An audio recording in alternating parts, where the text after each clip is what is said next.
We are now live. Hello, we are now live. Woohoo! Alrighty. There's me going, this is all going to go so well. And then I didn't even press the right button. That's all good.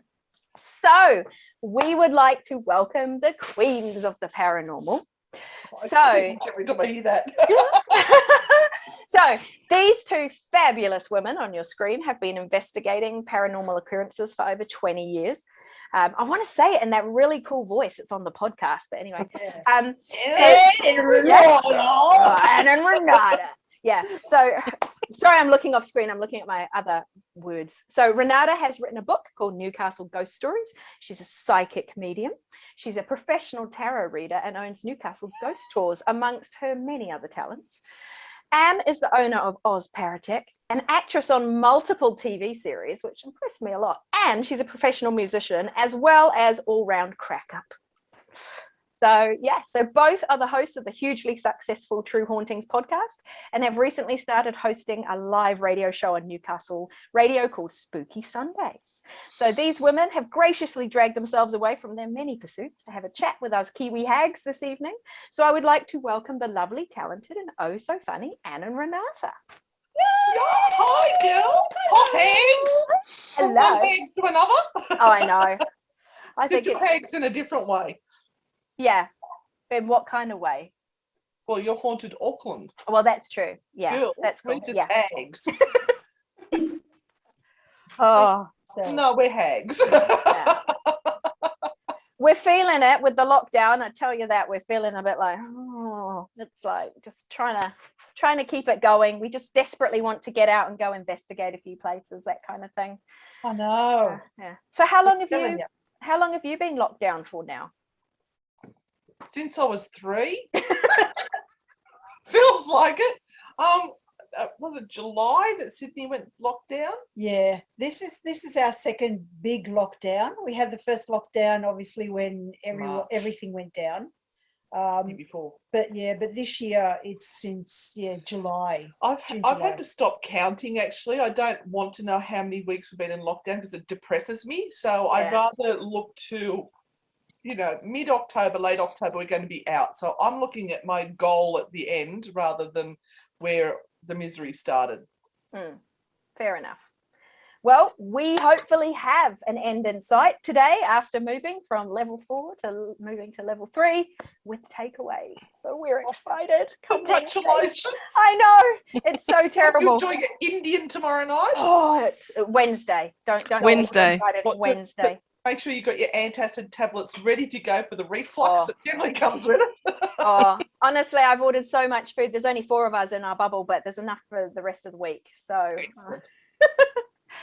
so ladies, I thought what we could do is we could start way back at the beginning and ask, how did each of you become interested in the paranormal? If you can remember that far back. Yeah. Well, after I came out of my mother's womb. Yep. Or even before that. Yep. With the spirits. I was with the spirit world. Yep. And they decided to dump me back on Earth because they said there's more work to do. No, actually. Look, ever since I can remember, I think I had that sort of weird stuff that sometimes happens with kids where you experience things or you have the night terrors and all of this sort of stuff that doesn't seem to really equate to your living conditions, is just come out of somewhere.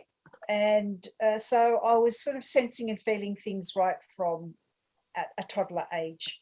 And because I lived in a family situation that was very, very Catholic, the best way to deal with it was to take her to church. Yeah, take her to church and throw holy water on her. Throw holy water on her and see if she sizzles. And so I went to primary school and high school in a Catholic scenario. But by the time I was about 13 or 14, I started to dabble in things. And one thing led to another. And of course, you have the normal things that you do in life. You try and get a job and, have a family and Live in the mundane world.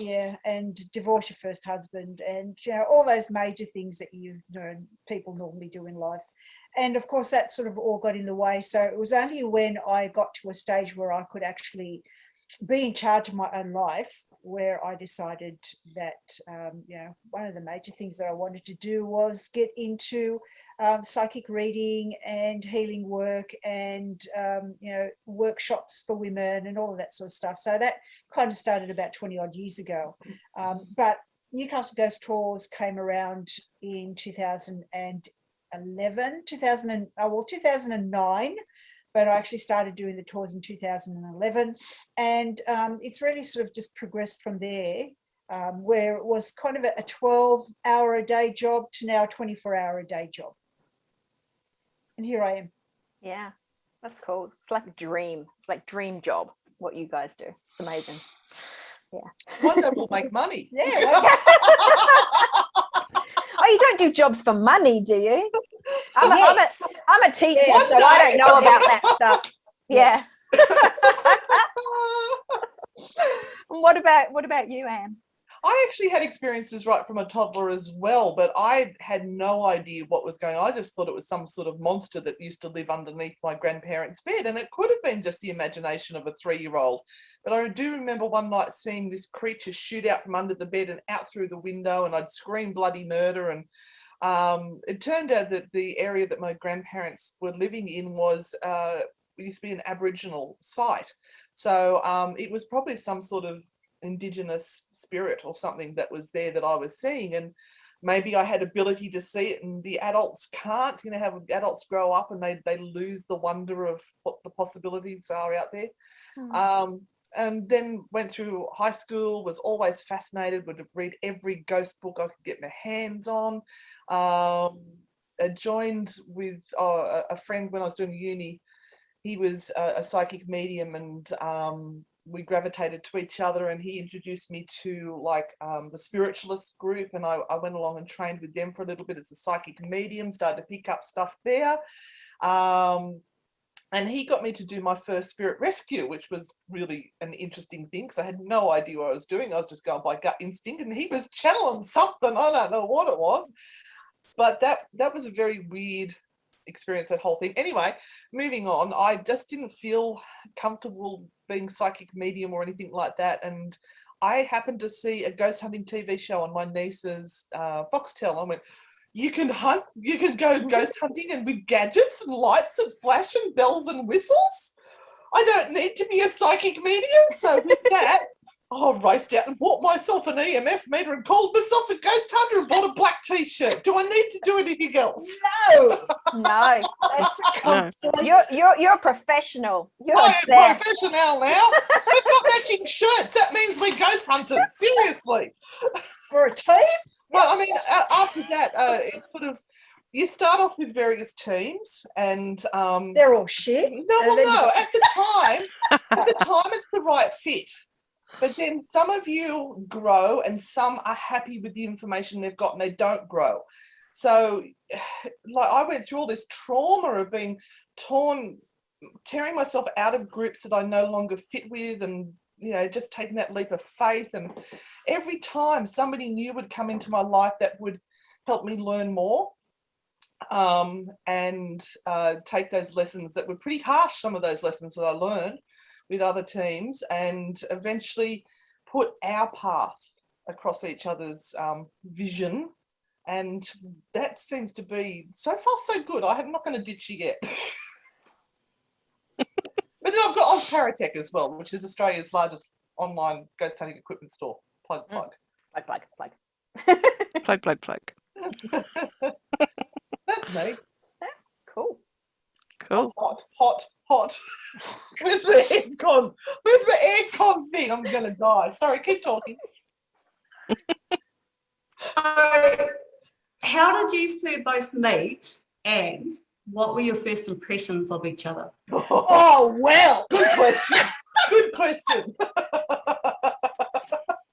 There's a story, Only obviously. the red folder on the left-hand side there. So look, Anne's story is very different to mine, and I've oh Lord, I knew of the group that Anne was in. One of the incarnations. One of the last groups that Anne was in, because Newcastle isn't terribly large when it comes to knowing what other people are doing in your particular field.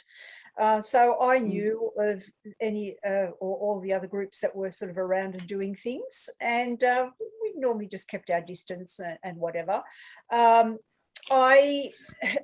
It's very interesting because I took a course in Sydney with the Australian Institute of Parapsychology, Sydney branch, and they were actually doing a weekend course on demonology.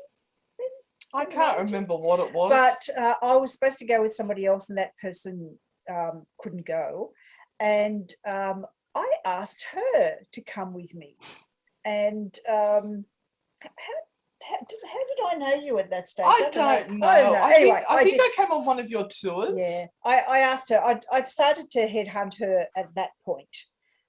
And so we went to do this course. We had nice chats in the car and whatever, but then she went off and did her thing, and I did my thing.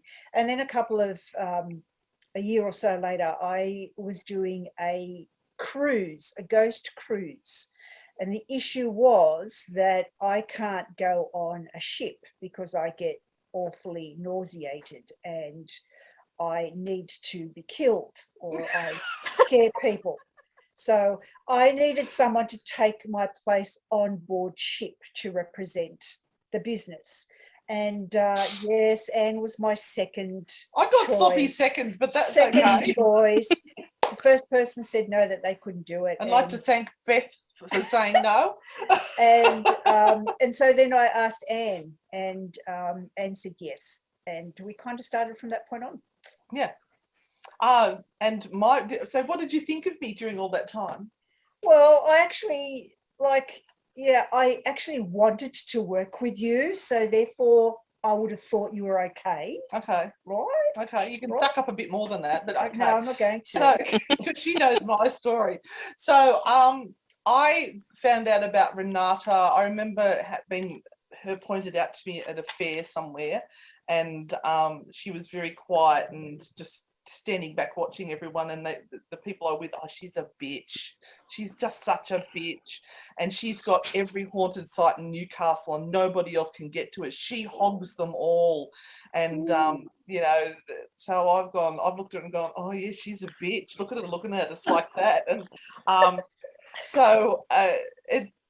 I'm one of these people that like to make up my own mind about people rather than just take the assumption that if someone says they're a bitch. So I sort of went and talked to her at one of the fairs, and I realised that she was okay. She was just shy.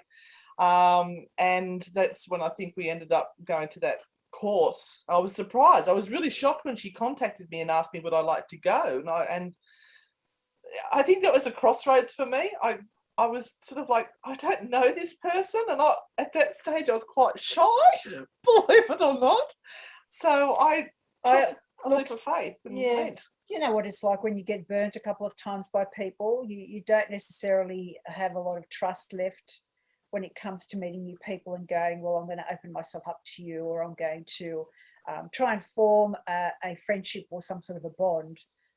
Sometimes there's nothing left to give at certain stages, and so you sort of retire back into your shell and you go, no, I'm not ready to trust anyone.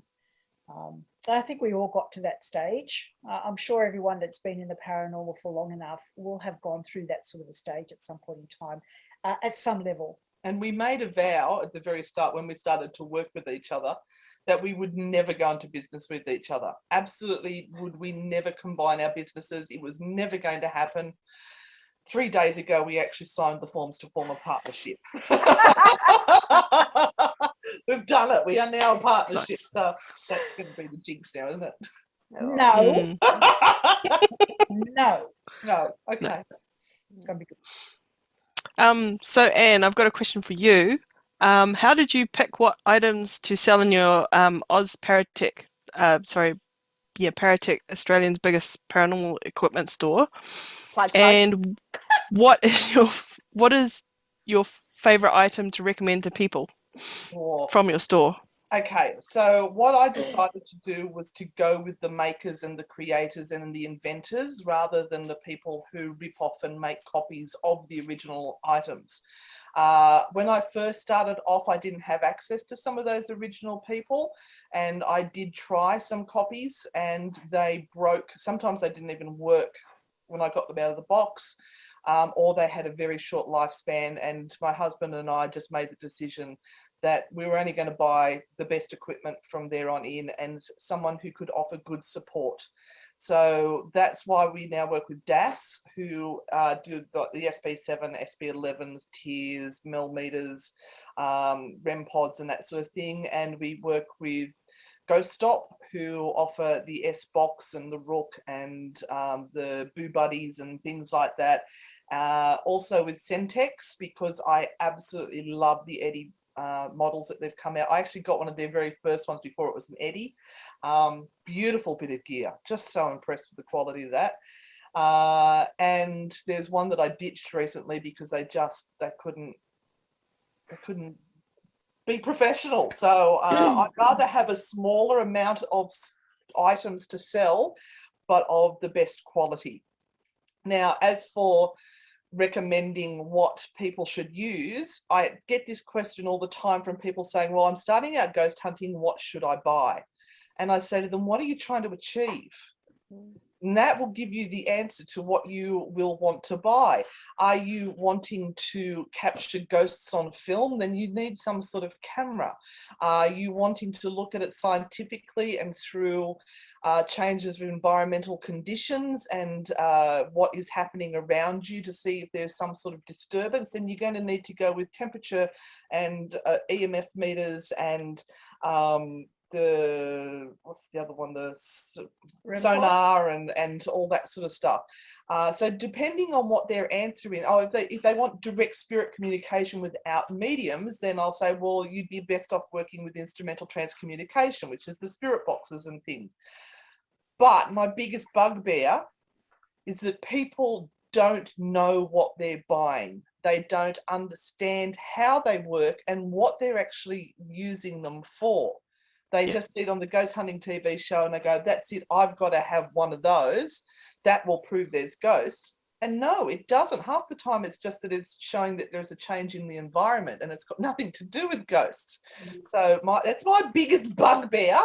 And I'll be very brutally honest with people when they ask, what should I get? Yeah, I understand. I'm an engineer, so I understand how most of that stuff works. So They also tend not to read the instructions. So they'll go out on their first investigation with the item and turn it on. And then they'll get really upset that it's not working how they think it should be working. Yeah. Like, for example, I got a 1-star review on one of the spirit boxes because the lady said, I turned it on and all it does is sweep through the radio bands. How dare it? Yeah. Gosh, that's logical. A derp. I love being with Natasha because she'll be like, oh my God, look, I bought this really expensive piece of equipment. She's like, can I take that apart? And you're like, no. That's our task. No. I want some flashy lights first. Come on. No. I usually ask you, what is it? And then I look up the specs. And then I say, can I take it apart? Yeah. That's my husband. He does that all the time.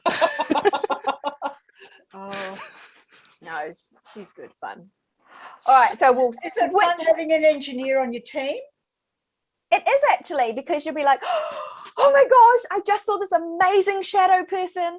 So amazing. And she'll go, now, did you look at the humidity and this and that and that? And have you thought about the angle of that light refracting off that and blah, blah, blah? And you're like, Fine. It's like, well, it's like thermal cameras. People get really, really excited about it, but they don't understand how they work. And you're like, that's not a ghost spirit thing in the background. That's your heat reflection on the wall. Yeah. I'm sorry. Yeah. Yeah. Somebody leant up against that wall and then they've moved off. Yeah. I think we all have that kind of different role in the team, and I'm the excitable puppy. I'm the one who everything is awesome. It's just great. I'm just so happy to be here. This is great. Whereas Tash is like okay, let's look at this scientifically, and Barb is just so calm. She's just like chill. You're the It's glue. like, yeah. It's like, and then we're just sort of there, and then you've got the old pros like Mark and Sam who've been there and done it forever. Add that to his list of titles now. An old pro. Old pro. He'll love that. He'll love that. So yeah, it's like you say though, with teams, you do end up with teams sort of separating, splitting, new people coming, because that has happened to Haunted Auckland before our time. There are people who've gone on and they've made their own teams and they've moved on and all those kind of things. So that's okay. Yeah. It's fine. You've Yeah. just got to be with the people who are talking your language. Otherwise, it's just not going to work. And I think you're right. Sometimes you do need to move on to keep on growing. Yep. If you're growing in different directions and you've got different interests, that's cool. You just got to be respectful about the way you do it. I think that's the thing where all this para-unity stuff and all this, people's noses get out of joint a little bit, and then it just carries on. Can I just talk about para-unity for a bloody second? Let's go. It is used as a weapon Oh. to against teams that aren't doing it the way you want it done. They'll say, you're not part of the para-unity group. You're not joining together. No, we're not doing it your way. We're doing it differently, and that's okay. That doesn't mean that we are not united. It just means we are trying something different, and that's okay. Absolutely. Yes. The ego thing is pretty bad. I mean, it'd be way better if everyone was allowed to, like each group, they had their own methods. It didn't matter what each other thought about it. So, okay, they're going to use that technology or that method. Good, good for them. Yeah. Good props to them. If we had a bit more collaboration between groups and a bit more unity instead of all this, oh, you're in that group, I don't like you, you're trash sort of type thing. Yeah. It would be way better. Like collaborations and things would be easier, and we'll probably get a lot more done and more likely to capture more paranormal stuff. Yeah, if we put all our knowledge, we may actually all have the answer. Yeah. But everyone's too busy going, mine, you can't have it. Yeah. It's like we're working for corporate companies and we all war at each other, but we're doing the same goal. It's just a bit nuts. Bugbear for me. Oh, there you go. We've got it out there. Yeah, the other one's professional. Let's just not go there. Oh, after that Heggie post the other day about being a professional. Oh, yeah, that one stirred the pot as well. So she's sitting very quietly. Yes. Let's move on to something a bit. Yeah. Okay. So, Renata, one of your favourite locations is Maitland Jail. So why don't you tell people about some of your experiences that you might have had there? Sell it to us. It actually took me about 3 or 4 years to try and nail Maitland Jail as a destination for ghost tours. The people that were running it when I first approached it weren't interested at all. They said they had a psychic doing the tour there and that was going to be enough. And I kept on saying to them, I get at least 2 phone calls a week asking me whether I do Maitland Jail. It would benefit you financially if we ran a ghost tour there. It took another 3 years probably, and several emails and asking and wanting and going through the hoops and all of that sort of stuff. And the tour from when it started about 4 or 5 years ago was very, very different to the tour that we do now. Now we run it like a well-oiled machine because we have done it so many times, and I feel very confident that whether I'm there or not, it can be run perfectly, which is not where I would have been 5 years ago when I started. I was desperately scared that things weren't going to be run like I wanted them to be and presented how I wanted them to be. I've got a really great team at the moment that really handles everything. You don't even have to say anything and they will just go and handle things. Instinct is amazing, yeah. So what we do is we provide the site and the experiences, and we allow people to either have an experience or not have an experience, depending on what they choose to do. So we will give them the hands-on experiments to do and ask them to join in and be a part of it to see what they can garner out of it. And we try and shut up and go, it's not about us. It is about what you're experiencing or not experiencing. And we're very open to people walking out the door and going, didn't feel anything. That's cool. That's fine. It's not supposed to happen every night. And then we will have the odd person who will just, fall apart at the end of the night and go, oh my God,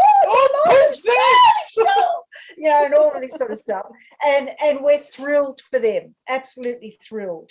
And when we are there at the jail, in most cases, we have our investigator and guide hat on.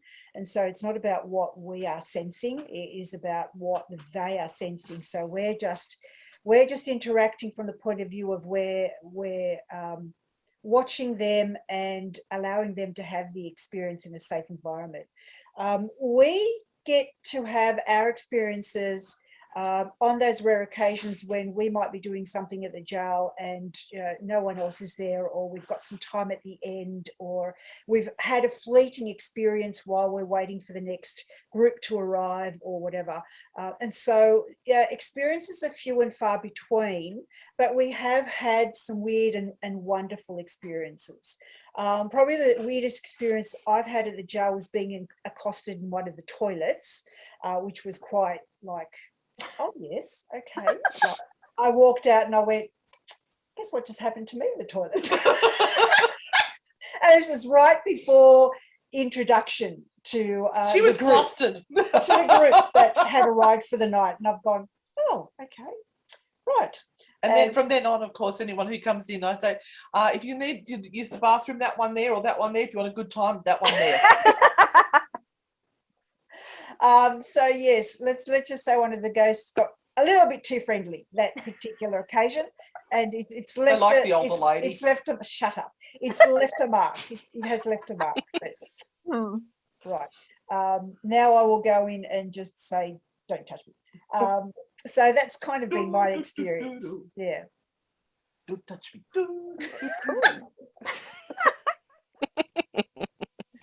Yeah.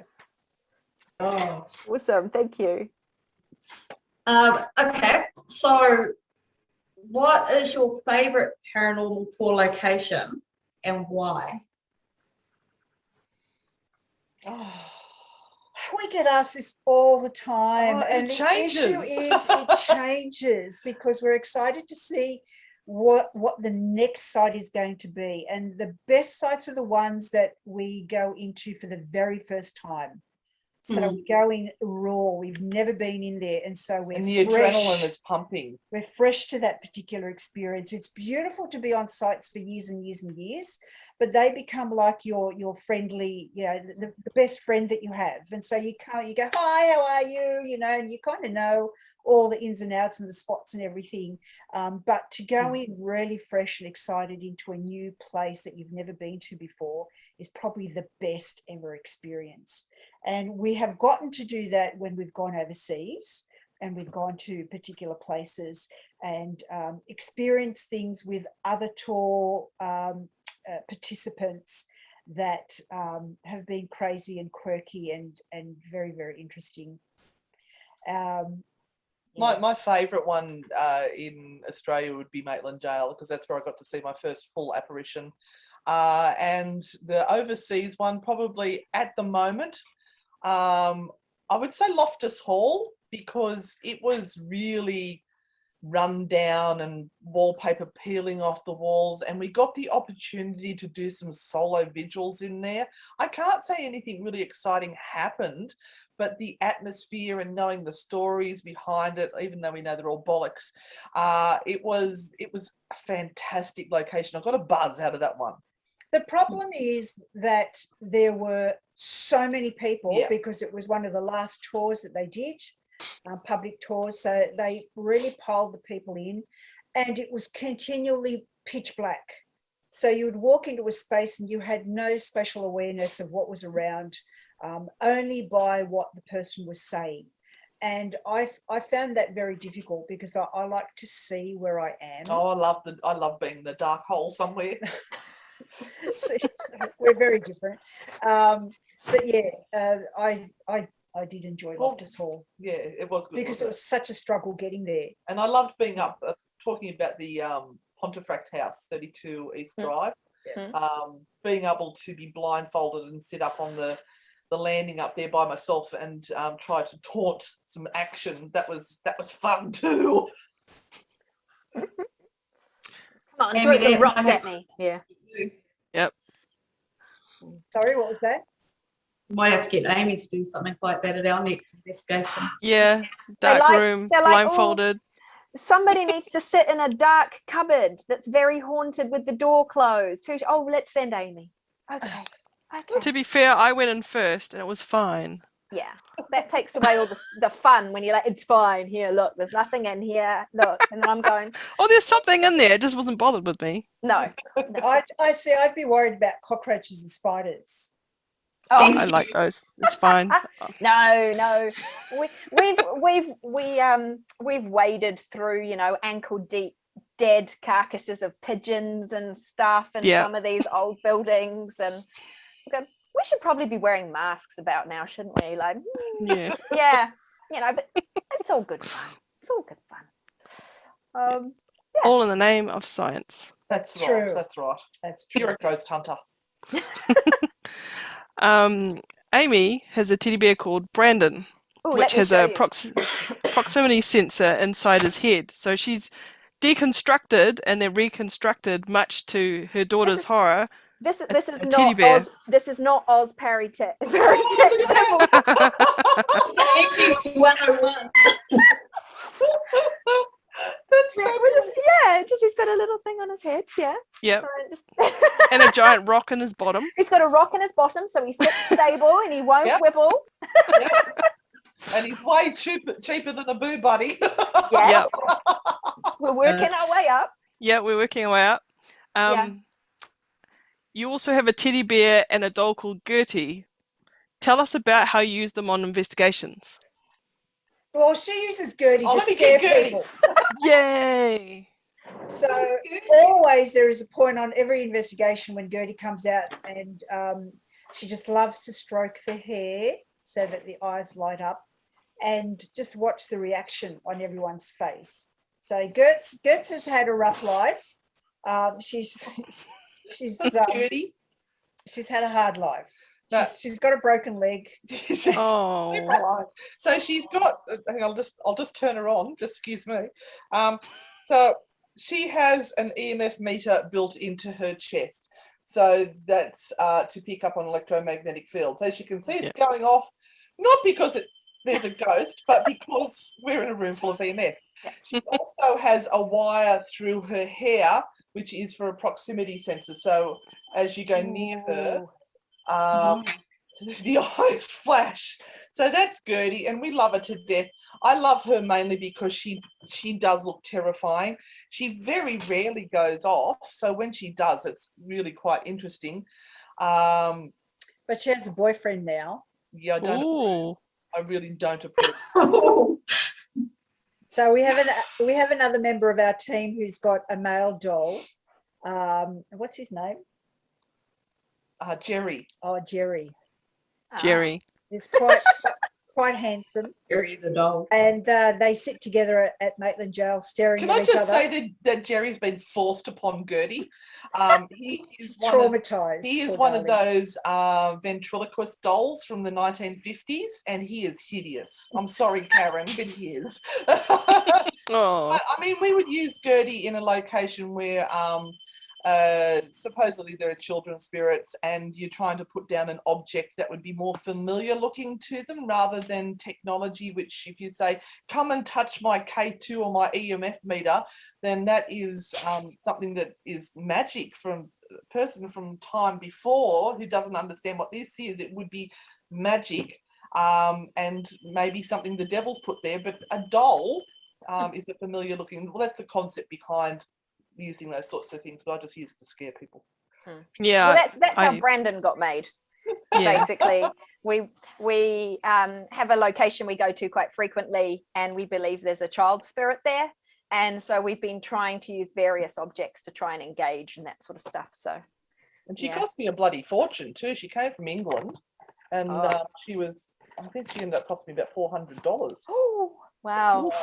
So- Brandon was $2.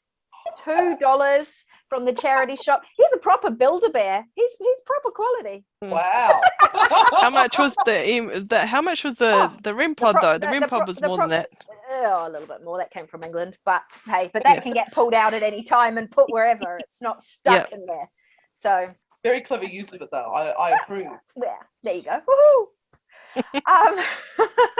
So going from that, I saw that you have something called the Seance Parlor, or maybe you used to have something called the Seance Parlor. Sadly. Yeah, and it had table tipping, glass dousing, all these kinds of things. Sorry, I'm just trying to turn her off. So, of course, those things are like quite a few times. Sort of parapsychologists have challenged those and the legitimacy and stuff like that.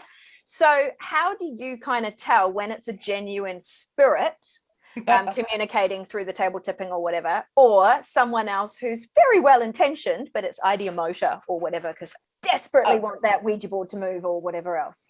Normally by the look on my face when we get validating information that we couldn't know, and I go, what?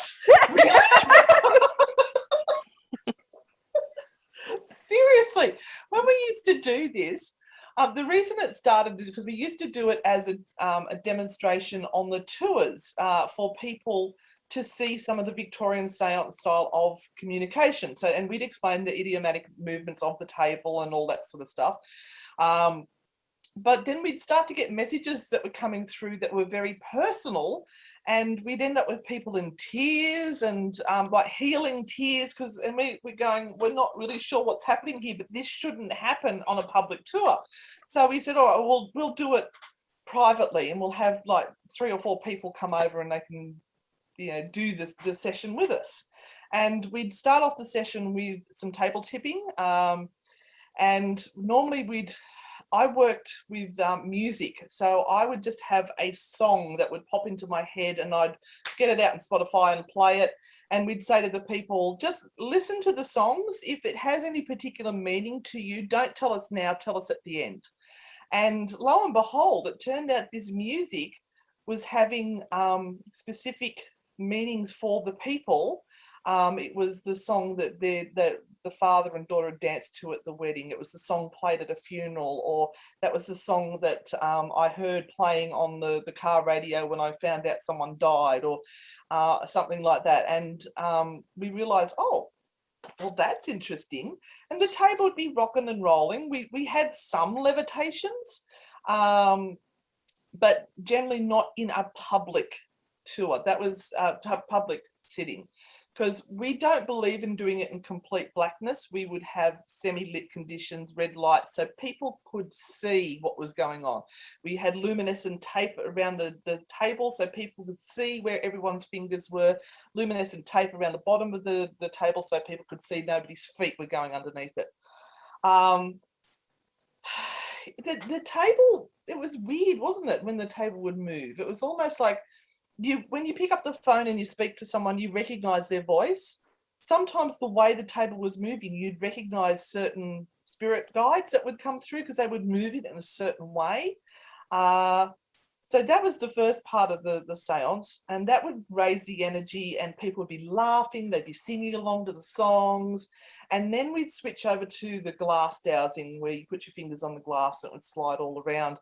So once again, we'd say to people, please don't tell us the information until we have established contact and we can say to you, is this such and such? So, everyone's fingers on the glass, it's spelling things out, and say it's a female. Okay, and we say, can you connect to a female spirit? Yeah, well, I mean, that's 50-50 chance really, isn't it? Then we'd say, can you please spell out the first letter of your name? They'd spell out a letter. Can you give us the second letter? Give us the second letter. and like we get 2 or 3 letters in and we're saying, is this making sense to you? And they go, yes, it is. And so we would then say, all right, we'll call this person in and ask them, is it them? And lo and behold, it would go, yes. So we started to ask for specific bits of information. Renata would kick in with her mediumship and start to say the most random stuff you could ever think of. And they'd be going, how could you even know that? Nobody knows that. And like sometimes it was embarrassing stuff. So for us, it was the validating information that was coming through the songs. The table would often dance and rock in time to the music, and as the music would change, it would mimic what it was doing. We would always allow our fingers to slide across the table so people could see that what we were doing was not being controlled by us. And at times we could come off the table altogether and just leave the guests on the table and it was still going. I think it was really important, and part of what we were trying to do was to kind of demystify the process and go, well, whatever is happening, it's not scary and it's not demonic. You've got nothing to be afraid of. And if you are reaching into your inner depths and into your subconscious to draw this stuff out, obviously it needs to happen.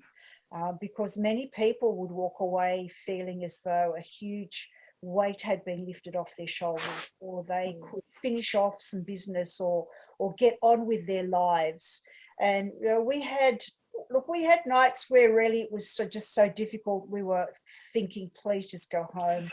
Please let this finish. This is just atrocious. And it was a bit like being detectives, wasn't it? We had atrocious. And then we had people who would sit there and go, no, I'm not doing this. No, I'm not ready. No. Or the message would come across that it was their father and go, I don't want to talk to them. I'm not talking to them. I've had nothing to do with their life. I'm not talking to them now. Oh, well, maybe it's not about you. Maybe it's about your father needs to clear the air. So will you be willing to hear what he's got to say?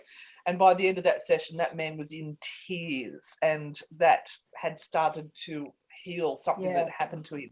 So it was a massive healing for the psyche, really. Yeah, the process of being able to be there and have a space where people could do this and feel free to cry or to say something really personal was really important. And I wonder whether,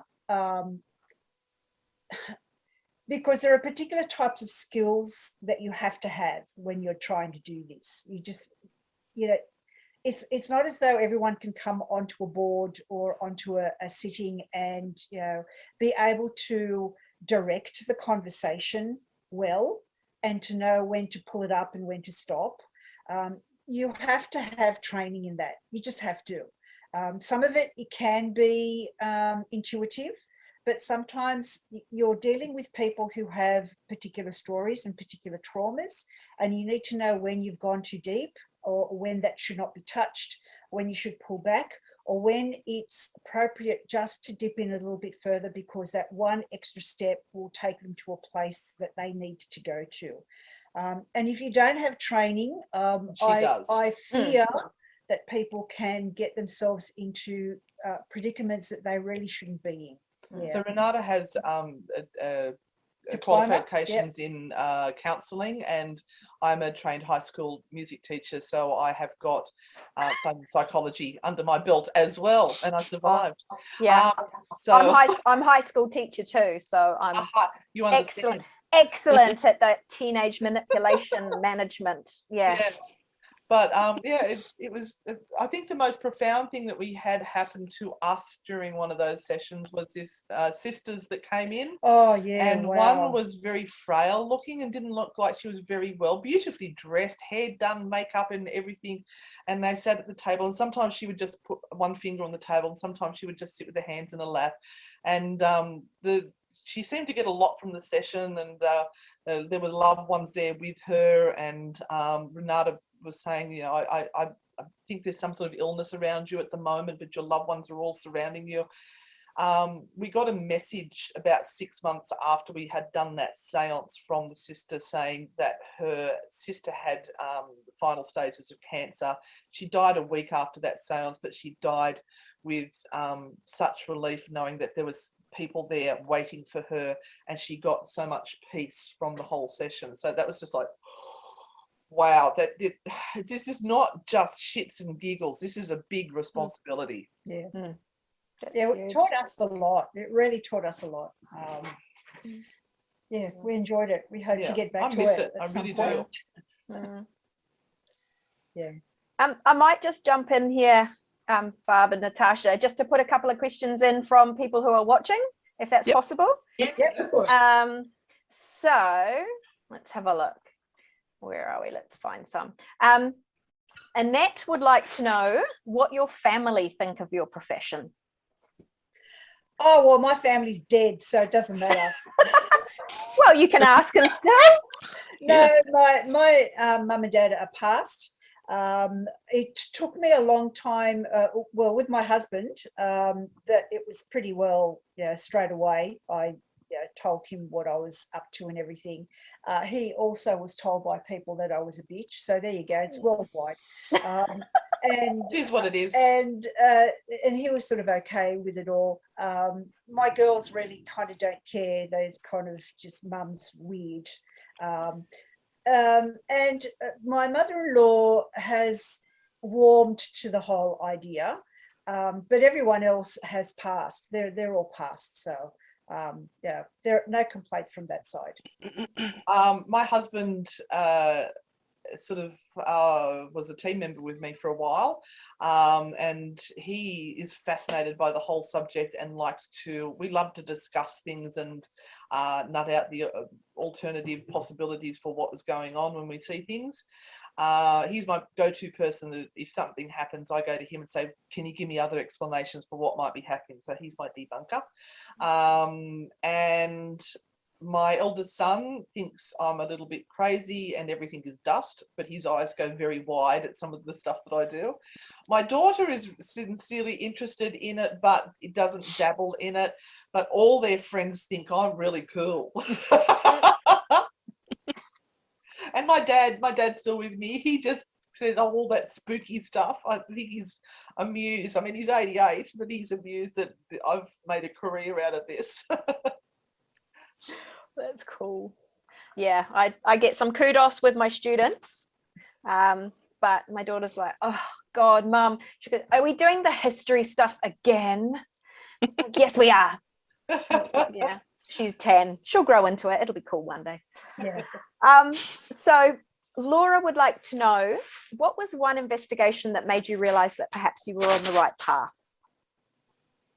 Oh, that's a very good question. I had a profound moment actually in the seance parlor where I would sit there every time we do this with pure amusement, watching everything that was going on and staring at Renata's fingers, wondering if she's faking it and looking at the other people and like, we're running it, right? Yeah.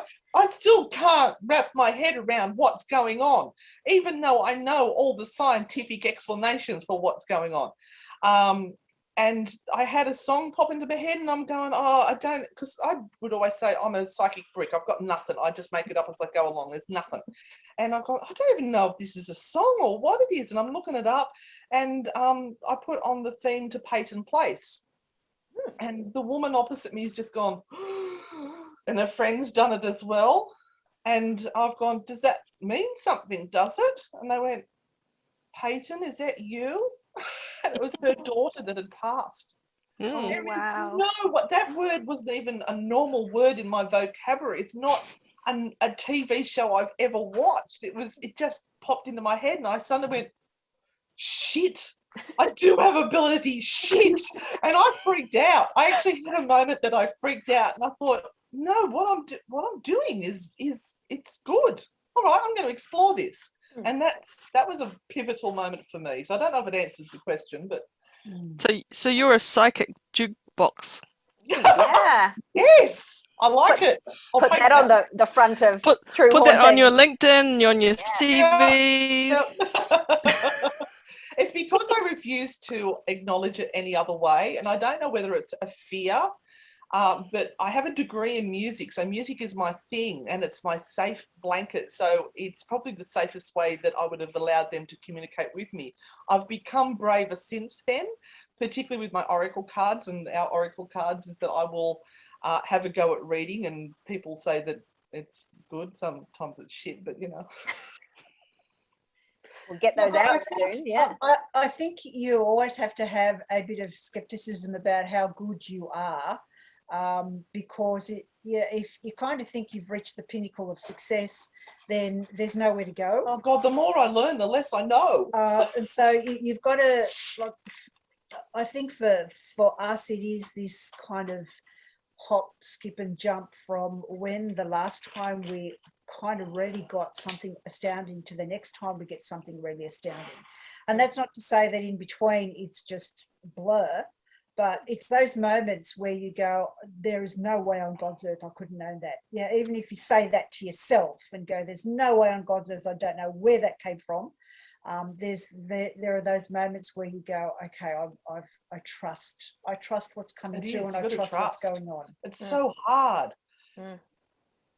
Yeah. Oh, absolutely. That's awesome. That's a great answer. All right, let's get to the nitty gritty. Tess says that you two are like an old married couple. Now, Tess comes up on nearly every podcast because Tess is actually my physical trainer. When we're at the gym, we're talking about you all the time. Like, oh my God, did you hear the latest podcast? Blah, blah, blah. Yeah. Oh, have you listened to the Vatican? Now, I haven't. Yes. I'm still catching up on, is it Bogo Gel? Oh, yeah. Oh, Yeah. But Barbara has listened to the Vatican. The Vatican is on my tomorrow list. Yeah, I didn't quite make it through the soundscape on that one. Never mind. You'll see why. Lots of wheezing. Yeah. Oh, yes. I love that. When you go off into your laughter, like, it's just like, oh, I love it. Yeah. Okay, so Tess says you're like an old married couple and you laugh a lot and you have loads of fun, but do you ever have any disagreements? No sex, for sure. No. Not often, but we are comfortable in raising our grievances or worries, because that was one of the things when we first started working with each other. We said we can't bottle anything up. We have to speak our mind if we don't agree with something, or if we feel uncomfortable, or we feel we're being pushed in a direction that we're not comfortable with. We need to speak up, and we've stuck to that, haven't we? And that's been gold. Yeah, I think that's so important. I think you've just got to say it, put it out there, agree that you might disagree. Yeah. And sometimes like holding on to that information and worrying about it is actually more of a festering sore than the actual problem, because you're making up all these scenarios in your head of, oh, she'll think this, she'll think that, she'll be angry, she'll do that, and it's not at all. That's just your imagination. Plus, I mean, we're two separate people from two separate backgrounds with separate stories. Although we've both got Polish husbands. And separate things that are going on. And you've got to look at what is the main factor that is driving us. And the main factor is that, we have untold wealth. A business. Still waiting. How many years has it been? Oh, God. It's coming. We'll have a TV show, I'm sure. We plastered across the airways. Oh, we've already got one, haven't we? Oh, that's between. That's the epitome of being a professional, isn't it? When you get your own TV show. That's and right. you get, We've got the matching T-shirts. We're ready for the show. Possessed every week. You'll be there. It'll be great. Yeah. Sorry, Renata, you were saying. It's perfectly fine. She's used to it. Yeah. What else? Next question. All right, we'll go back to the other questions for a bit. Can you find where we were, Barbara? Yes, it's Barb's turn. My turn. Well, actually, this question, I kind of heard it this afternoon when I was stalking a certain pair of ladies on TikTok this afternoon.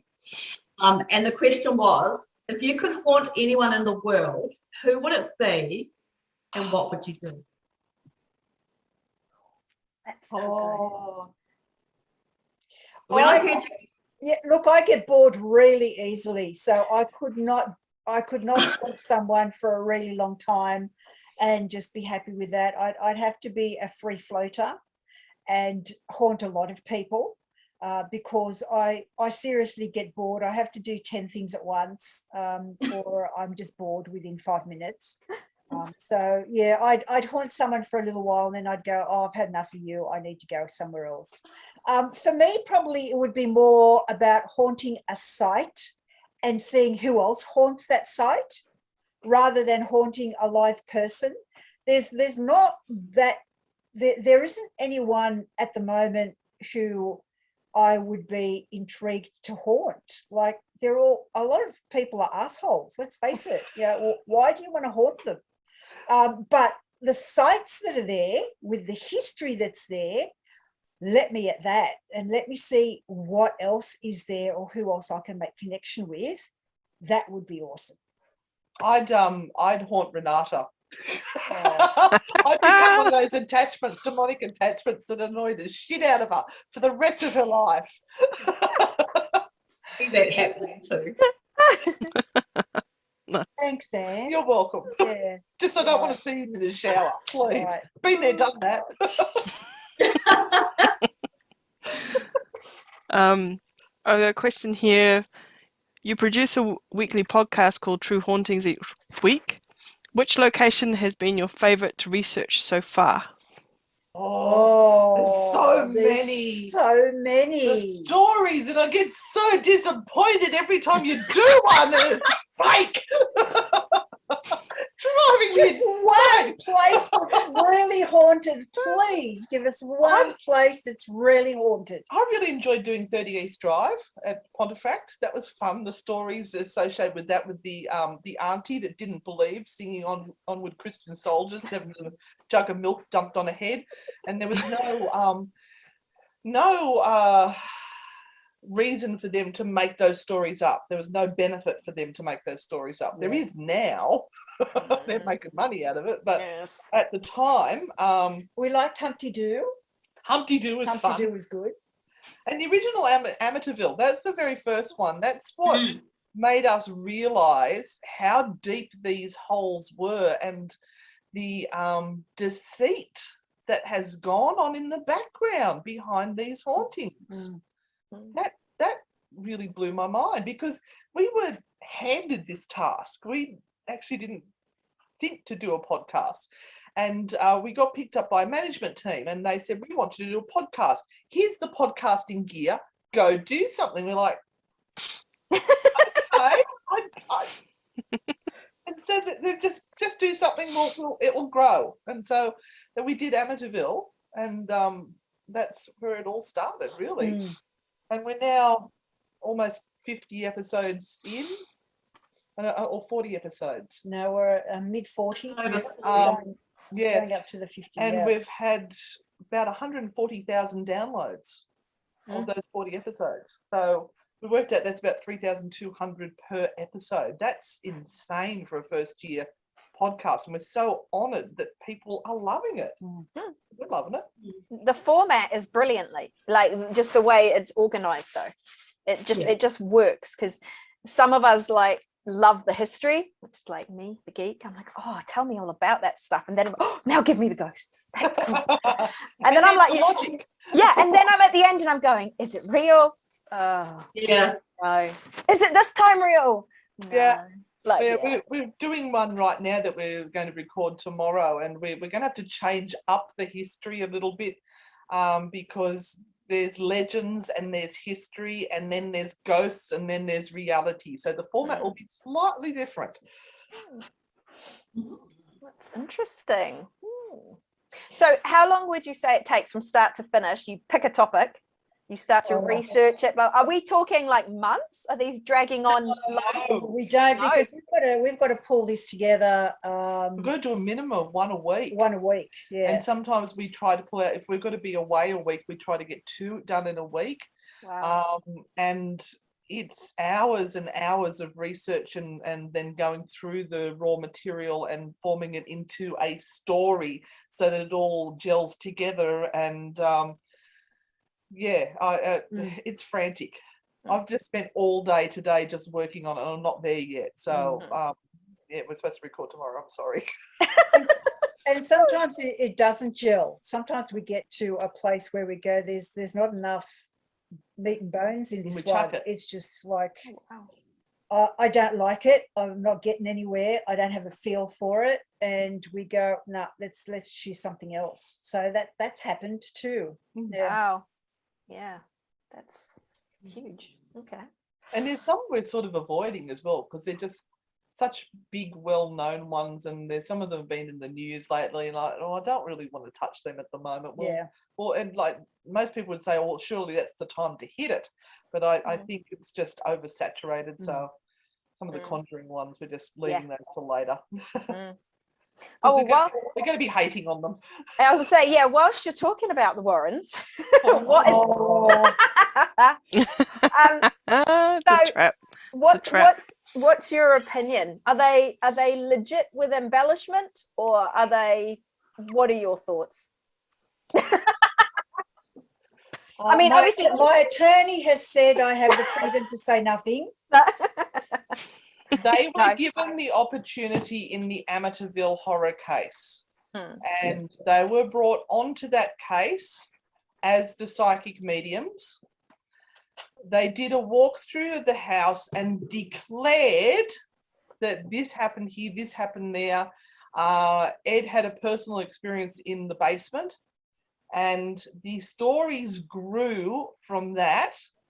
And there was no basis to their stories whatsoever. It was all hearsay. And I know there's a lot of people that are part of the Warren Legacy Foundation and all that sort of thing. And look, guys, no disrespect for you. I'm just looking at what I have seen through our research for this show. And for me, they have done so much damage to people's psyche. With demonic hauntings. Everything is demonic. Everything is at the whim of a psychic or a medium with no evidence, proof, or debunking at all. And that is just horrific, to leave people in sheer terror for their lives when they could have offered it an alternate explanation. But you've got to put everything in context, right? You've got to put everything in context. And this is the thing.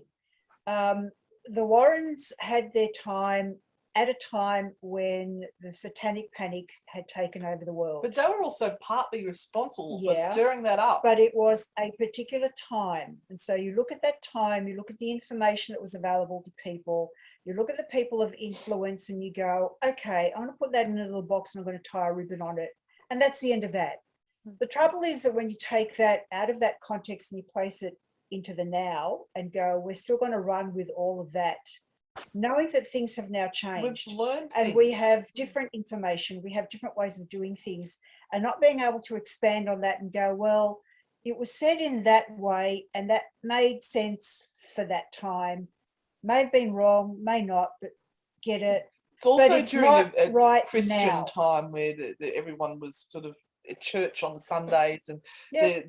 their faith was very strong, Yep. and the whole family was into faith, and it's not so much now. So Look, you know, when it's you talk about a legacy, they have left a legacy. they have. But you know, whether you believe that legacy is still relevant today or whether it is part of the history of ghost hunting, then that's people have got to make up their mind about that. They'd say the same thing about Ask Lloyd Auerbach of what he thinks of the Warrens.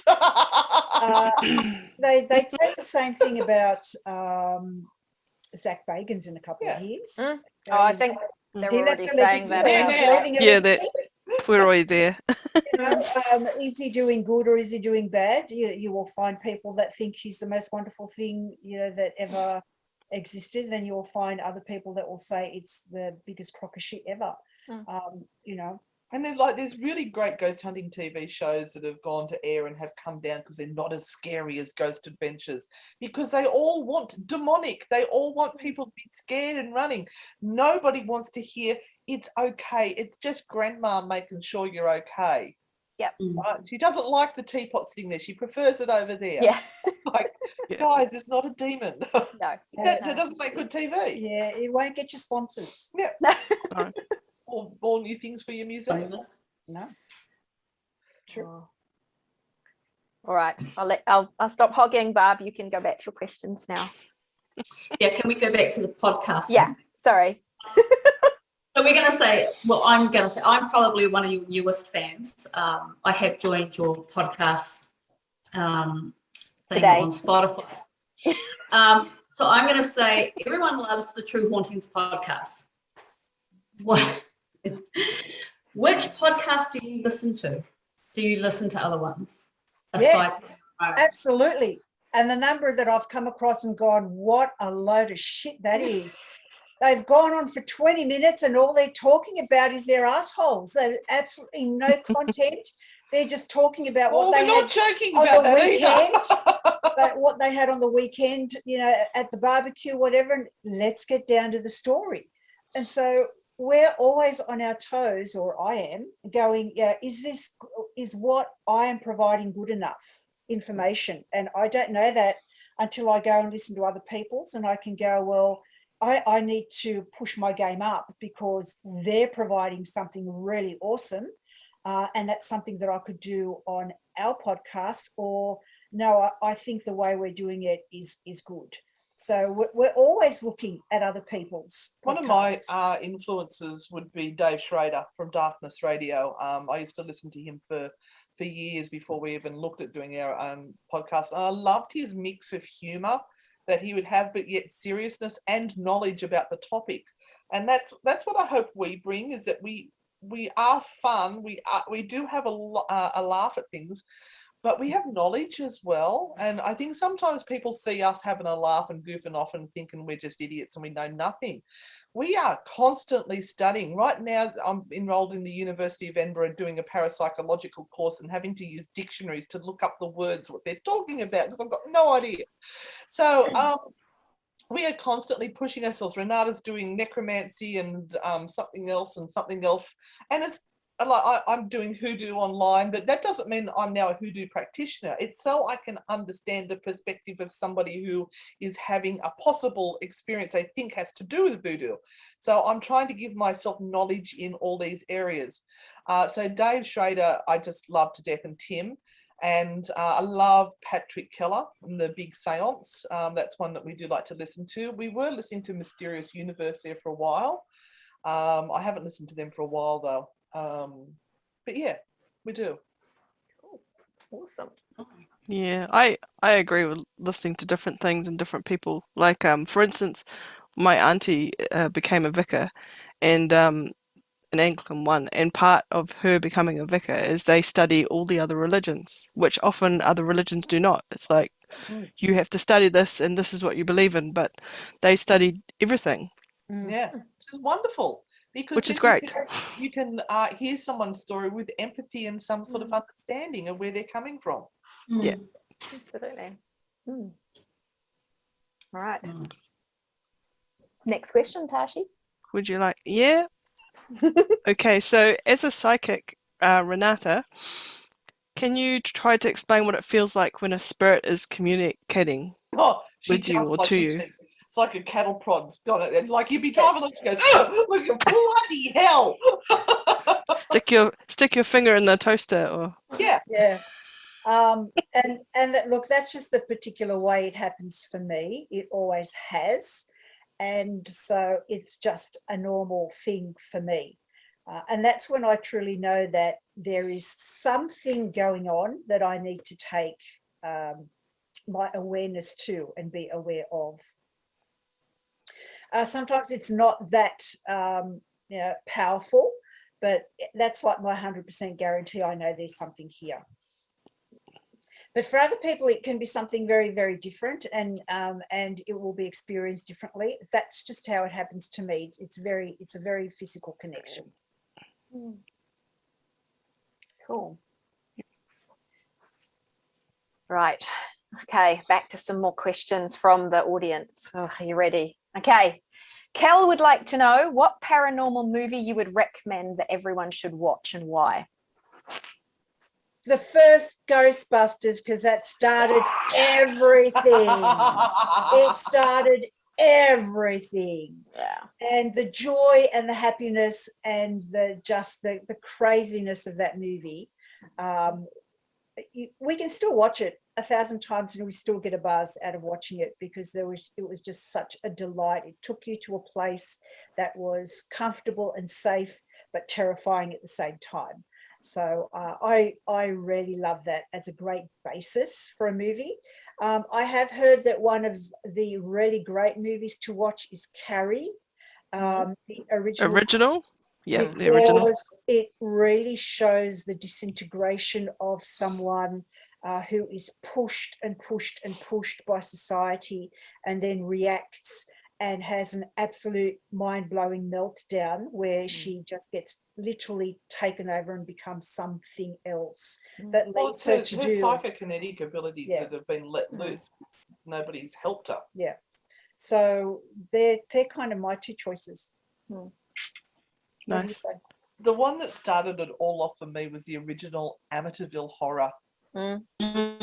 That's Yes. where it all started for me, and I remember saying that this was a real story based on a real story, and I sat in that theatre and I'm going, oh, did that really happen? No, it didn't. Now I know, but that's where it kicked off, and I still have a little bit of a soft spot for that movie. And since then, my son actually went to America to do acting for a little while, and he appeared in an Amityville Horror movie. So that was like just the icing on the cake for me.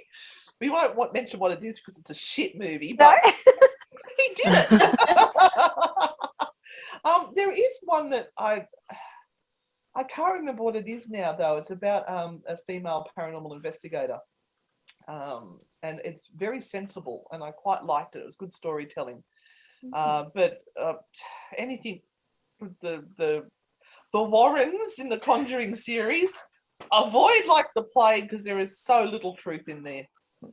Yeah. Look, it's entertaining, and if people look at it as an entertainment, you've got to remember it's then that's made to fine. entertain you. And when they say it's based on a true story, literally it can have one sentence from a book, and that will be enough to say it is based on a true story of something.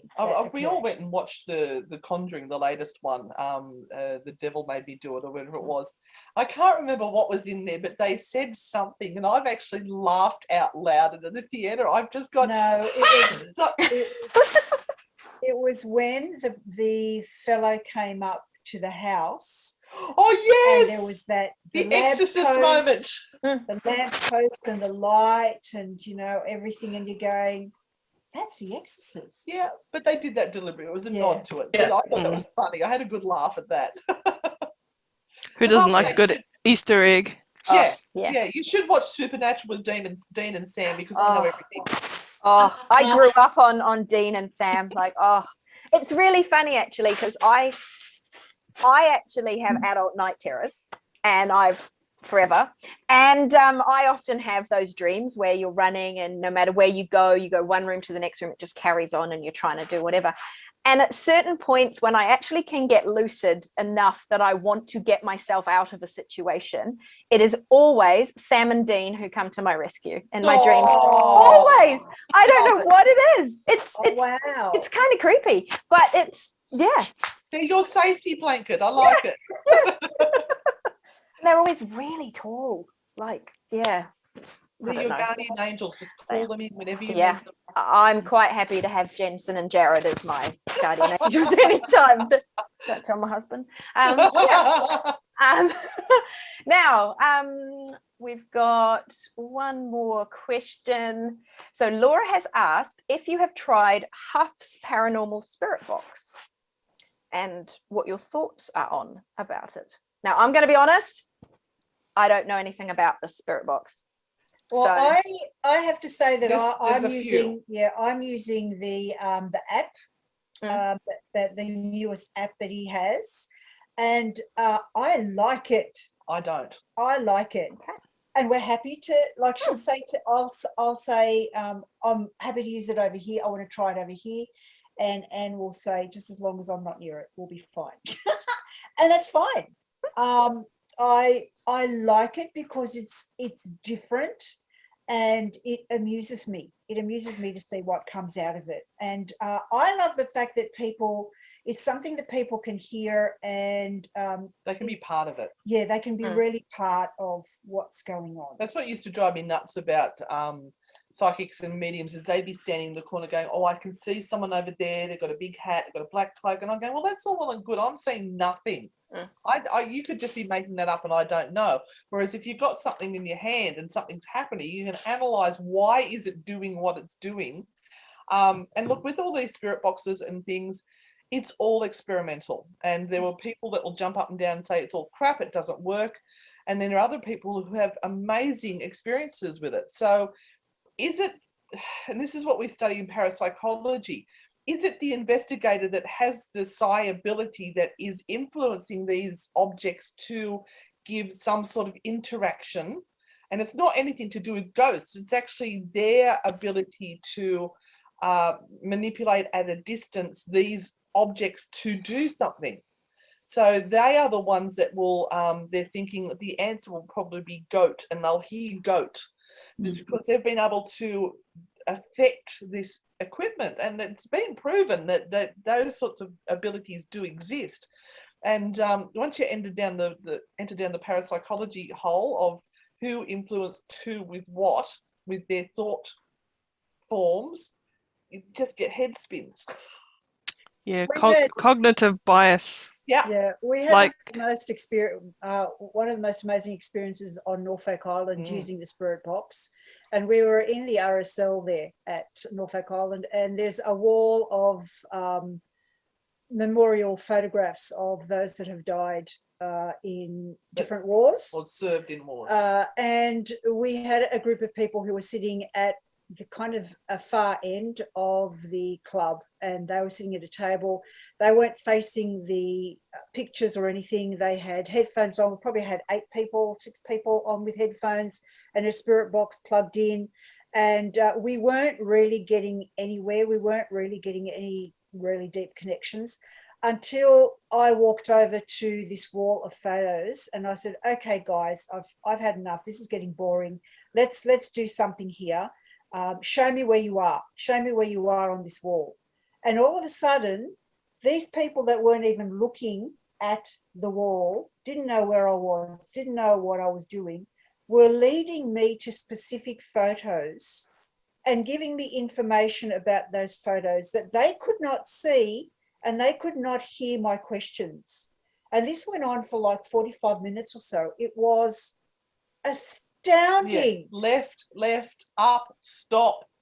And then she'd be on this photo. She said, okay, what are you sitting on? Horse. He's on a horse. That's cool. Yeah. There was only one photo there with them on a horse. And once again, the people on the headphones calling out the words had their backs to us. They had no idea. There was one particular one of a lady wearing a medal, and I asked the question, what color are the ribbons on your medal? And we thought the answer was wrong until the lights came on and we could see the actual colors of the ribbons on the medal, and they were right. They were right. And which means that we couldn't have psychically influenced the responses. That's come from somewhere else.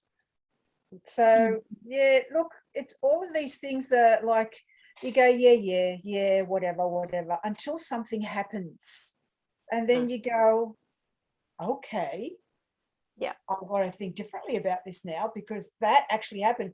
And if it happens once, then everything changes. Because if you say, if it doesn't happen at all, okay, it doesn't happen at all. But if it's happened once, then theoretically it can happen again. So what other things, what stars have to align for those things to keep happening on in a way where they can be reproduced? And the issue is that a lot of this stuff is spontaneous and it won't happen again the same way. And you can't reproduce it. So the skeptics will go, well, it's fake. Well, no, it's just we can't reproduce it. It was a spontaneous moment. The stars aligned at that moment to allow that to happen. So it's difficult. Okay. No, that's interesting. Shall we have a break from the questions? You wanted to bust out some cards? Ooh. Oh, yes. Oh, You had a yes. pack of cards? Yeah, do you want Just that have a one? break. Quick break from the questions. All right. So Renata and I do this on a Thursday night. we've made our own cards. These are the Frightfully Good Oracle cards. And we created the sayings on these cards ourselves because we got sick to death of the love and light fluffy bunny bullshit that a lot of you, sorry to make you spit your drink, readers will come out with, oh, it's all right, just trust in your guardian angels and look for a feather. No, that's not what you need to hear. Sometimes you need a swift boot up the backside to get you moving again. And that's what we designed these cards for. They are available from frightfullygood.com. Plug. We can post to New Zealand. All right, so who are we reading for first? Oh, shall we do Natasha first? Natasha, The hard to read. No, see, you put up a block already. Right at this moment in time, I want you to say, I am open to a reading. I am open for these lovely ladies to pick up on my energy. All right, so just be open to the possibility we might be able to get something. I'm as open as New Zealand borders. Nah, all good. The worst ones to work with, their minds are so logical, they just don't cope. All right, do you have a question? You've got to ask a question, Tash. I'm gonna have to question. Whatever. Gosh. And the rest of you think the question while she's going, Yeah, I'm like, on the spot. What sort of question? Yeah. How is our general lockdown gonna turn out? The general lockdown. Jesus. There we go. We'll start with that one. There we go.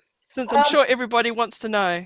Yeah, interesting. This is the Seven of Wands, and you know what? The whole thing is conflicting because not always does the person in charge have the right to actually say what is going to happen. And I think this is the case here, that sometimes I'm hiding that bit. Yeah. This is a learner's deck. My deck. Which is really cool for people who are starting off, because it has a little description here on the side. But this card shows the struggle of trying to put your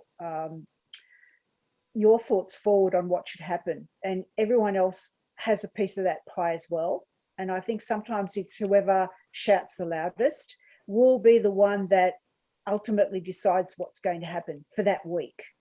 And this continual struggle just goes on and on and on. So like everything that shouldn't, it becomes political.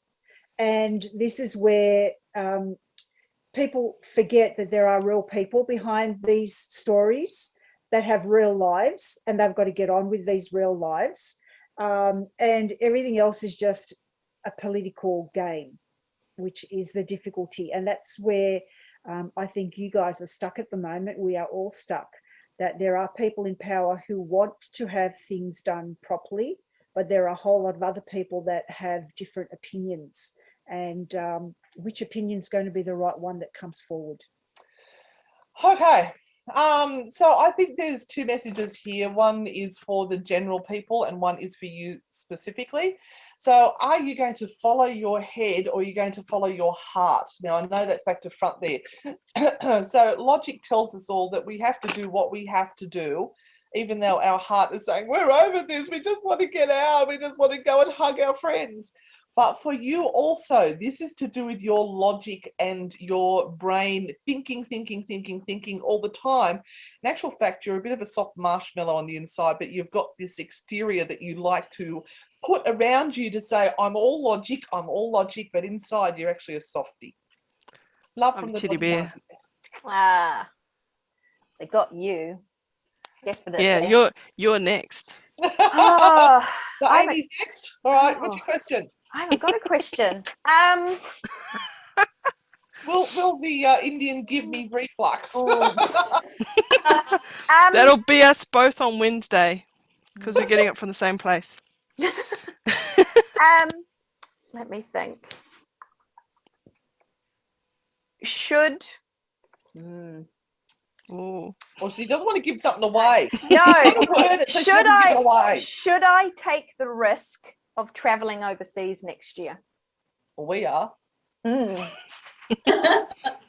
And if you don't, you will always feel the pain of not having done it, because this is a card that is really about your thoughts are there already. Your plans are already created and done. You're just waiting for the ability to go and buy that ticket, and you're willing to let go and to make the sacrifices to make it happen. If you don't do it, there will always be a point where you will be going, I wish I had. I wish I had. So this particular card comes from a place where the security is there to go. The only thing that is stopping you is that feeling of, if someone could just say it's all okay, it would be fantastic. Whether we're going to hear that or not, I don't know. Whether it's going to stop us or not is the big question. Yeah. If you don't do it, it's going to be something that you may regret. Right, naughty cards. Yeah, the angels have your back, but you don't. So stand up for yourself and stop letting people push you around. So you know that you're okay to go. You know that you're safe and you will do the right thing, all that sort of stuff. But there's other people who are getting in your ear and going, nee, nee, nee, nee, nee, nee, nee, and you're going, oh, I don't know. No, you know they're protecting you. Stand up for yourself and do what you want to do. Perfect. Auntie. Oh, Barbara. Very good. Oh, the question thing's hard, isn't it? Gosh. We'll just do a general one for you. How about that? Yeah, you guys can choose. Do a. I know. Yeah.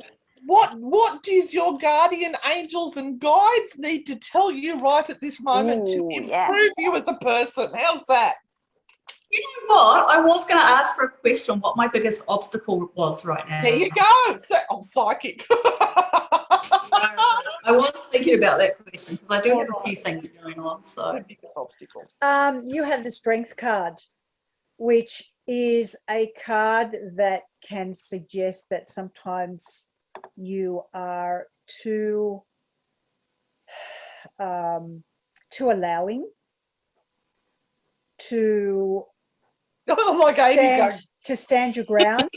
So all cards have different positions in different places. It depends intuitively on the message that you're getting, to what is the message that you're going to send to a person. You're making that camera wobble. And sorry, so normally with a strength card, you would say, you know, you would tend to win people over more if you're sweet and kind and rather than rough and on the attack all the time. But there comes a point in time where that can end up being not the best place to be, because people consider that you then become a pushover, and they can tell you anything, and you're just going to go, oh, okay, yeah, okay. So strength is an internal strength, and it is a place where you get to where you don't question whether you are being used or not used. You can say something here, but you know what the truth is here. And if that doesn't have to be the same. So, you know, you can say, yeah, that's all right, lovely, that's all fantastic, but you can walk away and do whatever you need to do. The problem is when you say, that's all right, that's all fantastic, and then you have a guilt trip and you can't do anything because you're locked into the guilt of needing to do what that person wants you to do. They're the two different things. So strength is always going to be a battle for you. And that may come from a place where you were brought up in certain circumstances where you needed to be a certain person or do certain things, whether you liked to or not. And you never got the chance to actually stand up and go, no, I actually don't want to do that. And I don't want to be like this, because it was never going to win any situation anyway. You know, so it was always the default button that you landed on and pressed, because that's just the easier way to be. That got you out of trouble. Yeah. Are you done? I'm sorry.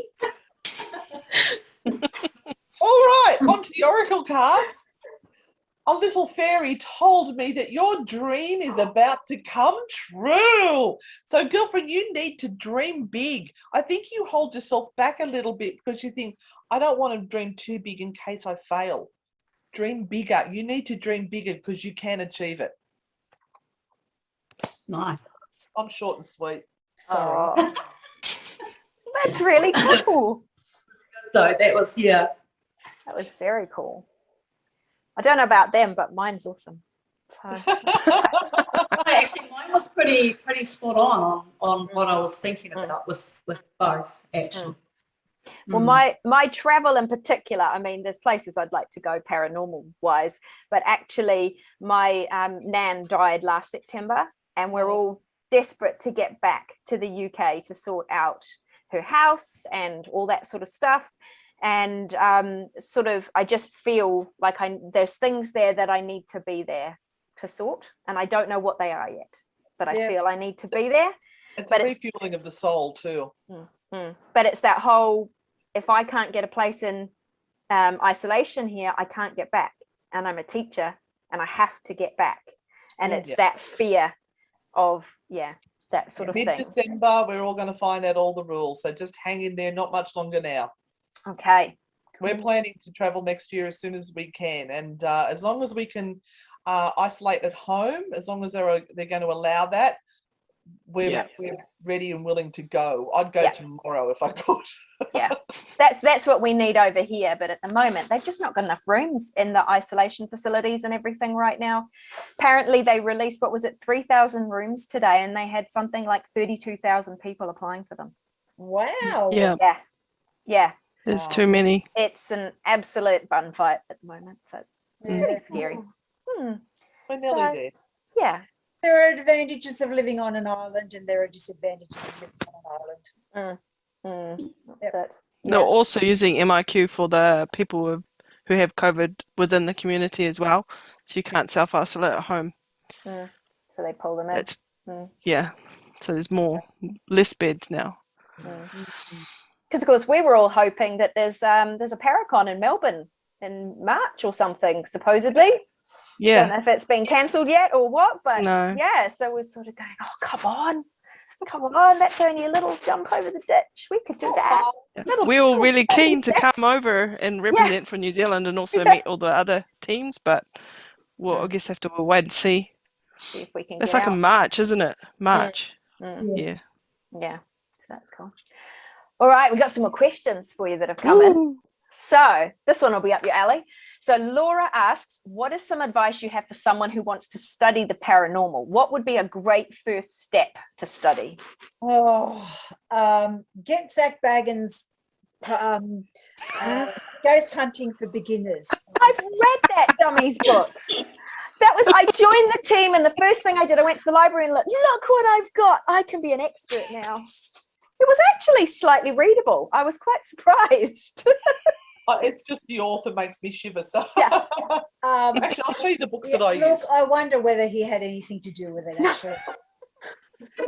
Probably paid someone. He posed in his t-shirt. He posed in his tight t-shirt and tensed. The thing is that, first of all, you've got to feel very, very secure when you step out and you do this. So you've got to find a band of people who you're going to feel really secure with, because when you feel secure, you're going to learn.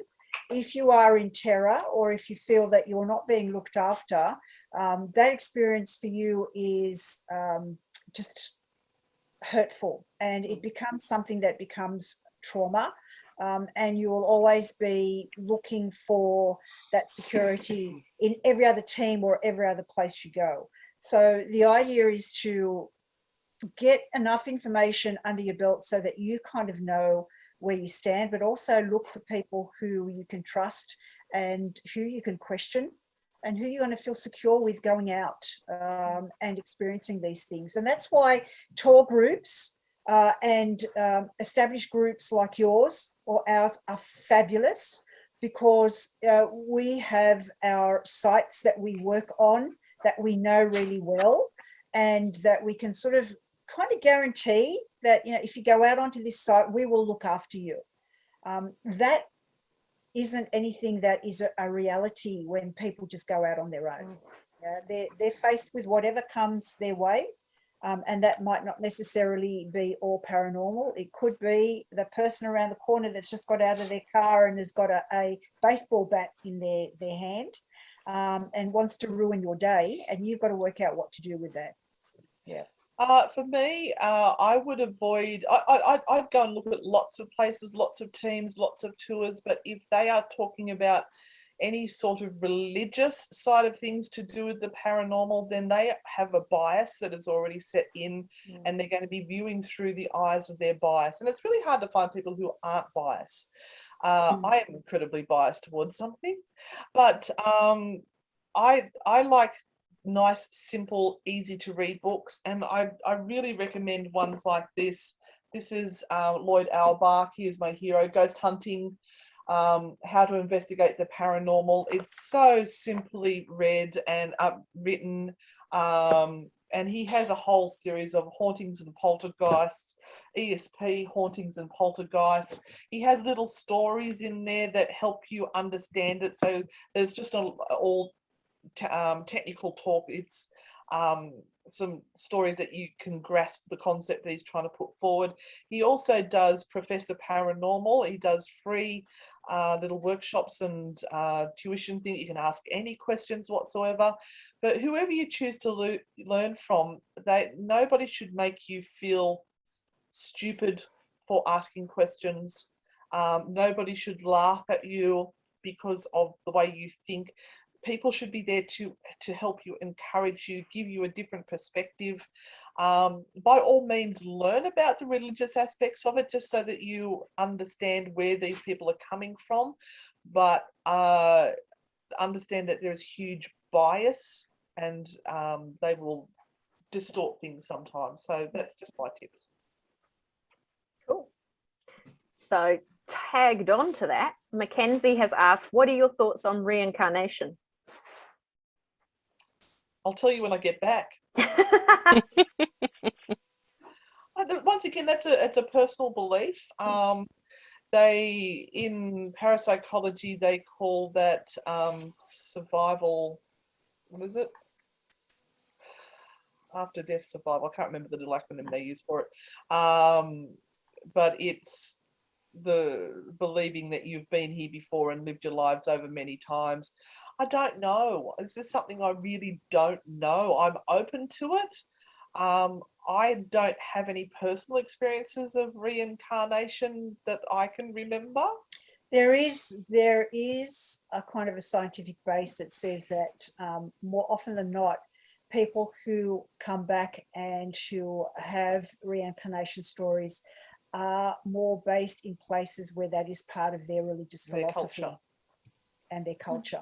So whether again it is a bias that kind of makes that happen more other places, the stories are quite real that these people are having. So it's got to come from somewhere. And again, if it happens for one person, does that kind of mean that it really happens for all of us, but it's only a certain select few that actually get into that part of the brain that says, I'm going to give you that piece of information. So, you know. I had somebody explain something the other day with the reincarnation, is that when those children talk about their past life experiences and they can name things and rattle stuff off, that possibly they're actually being influenced by the spirit of that very person right there and then. It may not be that person reincarnated, but more a haunting. So how's that for thought? That's quite interesting. Yeah. Yeah. Because I've always thought when you actually follow the very famous reincarnation stories where they do seem to have reincarnated as Cleopatra. Well, but it seems a lot of the time it's people from the wars, and they might be Nazis or they might be whatever. They don't necessarily have to be the good guys as such, but it seems to be the big events, the big wars, that sort of thing, things that are verifiable. And no one's some peasant farmer from the Middle Ages. That's right. No one was a pig farmer under the castle, you know, in the 1700s or whatever. The one who dealt with the Gardeloo. I love that. Yeah. I learned that from you ladies. The garden. That's true. Yeah. And that's something we've talked about as Yeah, well. yeah.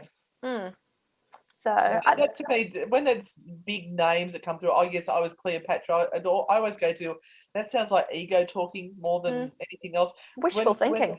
When we were doing the, I was participating in the physical medium seances, a lot of the guides that supposedly were coming through would not identify themselves as any big name. They would have a name like Clementine or something like that, and it was only through digging that you would find out that may have been Constantine Raudive. So it was they don't like to actually big note themselves. They just like to give a little no name and say, I'm just here to give you some information. I'm not here to big note myself. Yeah. I mean, none of us can really compete with Derek Akora's spirit guide. Mary loves Dick. Oh, yeah. I grew up on that. I just thought, this is brilliant. And I love Most Haunted. what I used to sit Most there, though, Haunted. he would be telling you stuff. And I'm going, historically, that's not correct. No, Charles I never went there. What are you talking? Because I was a history teacher. I'm like, no, that's wrong. Your spirit guide's wrong. And I'd be yelling at the telly. I'd be like, no. It was what got me started on table tipping. It was Most Haunted. I thought I would look at it and go, I need to try this for myself to see whether this is bullshit or what. So that's how I started table tipping. I grew up watching this show called Blue Peter with Yvette Fielding. She was one of the she was so young. She was the host, and they used to you could make your own Thunderbirds thing out of toilet rolls and sticky back plastic. Yeah.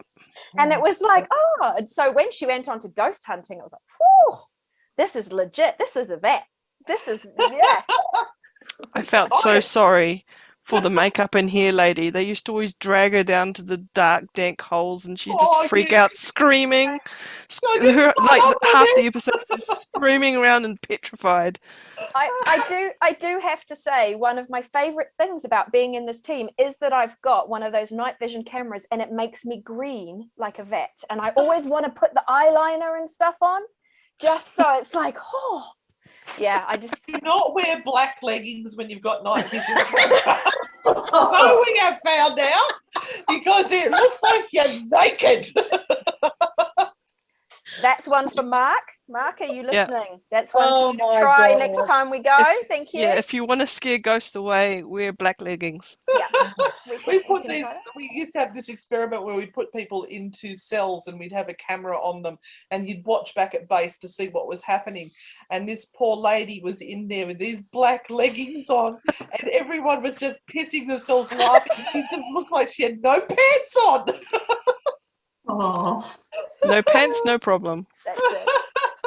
Oh, funny. Oh, all right. Let's have a thing then. So, quick question. Are you likely, I find this, I don't know, this is one of those biases I have. People go to cemeteries to find ghosts.